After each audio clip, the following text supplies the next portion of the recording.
Enlarge, the original IBM PC. Speaking at UEFI Plugfest, a hardware interoperability testing event held by the Unified Extensible Firmware Interface UEFI Forum earlier this month, Intel announced that by 2020 it was going to phase out the last remaining relics of the PC BIOS by 2020, marking the full transition to UEFI firmware. The BIOS Basic InputOutput System is a small piece of code embedded into a PC's motherboard that handles the basic initialization and booting of hardware. It's the BIOS that first probes your hardware, counts how much RAM you have installed, performs cursory checking of the hardware's health, and complains if your keyboard is unplugged. When it's finished doing its thing, it kicks off the process to actually load and run the operating system. When the operating system is running, the BIOS offers some basic system services, such as receiving keyboard input and reading and writing to the screen and the disk. The BIOS was an essential element of IBM's first PC, the personal computer, in 1981. Companies wanting to build systems compatible with the PC had to build systems with a compatible BIOS, offering the same range of system services to software. If they could do this, software built for the PC would run seamlessly on their machines. Early PC clones companies each had to reverse engineer the BIOS themselves, and didn't always do a great job of compatibility. But within a few years, firmware company Phoenix had a reliable, accurate reverse-engineered BIOS, and it licensed it to third parties. This allowed PC clone production to proliferate. IBM's PC BIOS was inextricably linked to the Intel x86 processors it ran on. It ran using the process 16-bit real mode, with the firmware itself typically written in assembler. Over the years, the BIOS services became less important. The use of 16-bit real mode meant that using BIOS functions was very slow, so as PC operating systems migrated in the 1990s to using the 32-bit protected mode introduced in the 386, they also started using their own 32-bit drivers to access hardware rather than the BIOS system services. This relegated the BIOS to the initial system boot, with everything thereafter handled by the running OS. That x86 coupling meant that other platforms, such as those built around Sun's Spark chips and Motorola's PowerPC chips, had their own incompatible firmwares. When Intel was developing and promoting its Titanium IA64 processors in the early 2000s, it needed a new firmware, as the x86 BIOS was obviously unsuitable. Rather than borrowing or extending one of the other non-x86 firmwares, the company developed UEFI Extensible Firmware Interface for IA64 machines. On x86 machines, however, the BIOS lingered on well into the 2000s. Eventually, the poor performance, limited functionality, and low maintainability made Intel and the rest of the PC industry look elsewhere. UEFI was extended to support 32 and 64-bit x86 systems and others. It's also found in many ARM machines, for example, at which point it gained its current name of UEFI.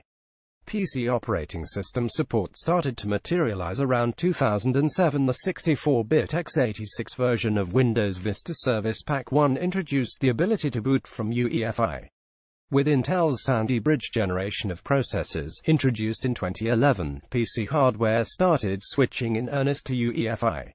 Nowadays, UEFI is ubiquitous, and virtually all, if not all, x86 systems ship with UEFI and not BIOS. And while hardware companies have been a little slow off the mark, they're starting to take advantage of UEFI's easier development. Certain Surface-branded hardware from Microsoft, for example, can perform bare metal operating system recovery and installation, direct from firmware, using nothing more than an internet connection. Such a thing really wasn't practical with a BIOS. More widely, UEFI systems can boot a lot faster than BIOS ones. If BIOS isn't being used anymore, one might wonder just what Intel is planning to do by 2020. Presently, we're in a transitional period. Although all new hardware and operating systems work natively with UEFI, the use of older operating systems, DOS, 32-bit versions of Windows older than Windows 7, 64-bit versions of Windows older than Windows Vista, is non-negligible. Moreover, certain hardware devices are also tied to the BIOS. The old BIOS had an extensibility system called option ROMs that enabled, for example, add and disk controllers to be recognized by and programmed with the BIOS system services. These option ROMs are, like the BIOS themselves, written in 16-bit real mode x86 code. Enlarge legacy-free by 2020. First-generation UEFI firmware was written to exclusively offer BIOS-compatible programmatic interfaces, making it seamlessly compatible with this BIOS-demanding hardware and software. Later UEFI firmware offers UEFI native interfaces. To handle these things, old operating systems that still expect to be booted by a BIOS and old hardware that still expects to extend a BIOS, these newer firmwares can operate in a BIOS-compatible mode with a thing called the Compatibility Support Module (CSM). With the CSM, modern systems can boot old software and support old hardware. Without it, only UEFI native hardware and software will work. Most PCs shipping today actually ship with the CSM disabled, though they can often have it enabled as an option. By contrast, a great many standalone motherboards for self-builders ship with the CSM enabled, and, likewise, they can have it disabled as an option. A big reason for this disparity is secure boot and the hardware requirements that Microsoft mandates in order for a piece of hardware to be qualified for a Windows logo. Secure boot, which protects against a wide range of malicious software that depends on tampering with the operating system on disk, can only operate with a CSM disabled. As such, most OEM PCs ship in the Windows logo-compliant, CSM-disabled mode. Self-builders typically don't care about such things, which is why motherboards ship in the more compatible, but less secure, CSM mode. Intel's plan is to scrap the CSM entirely.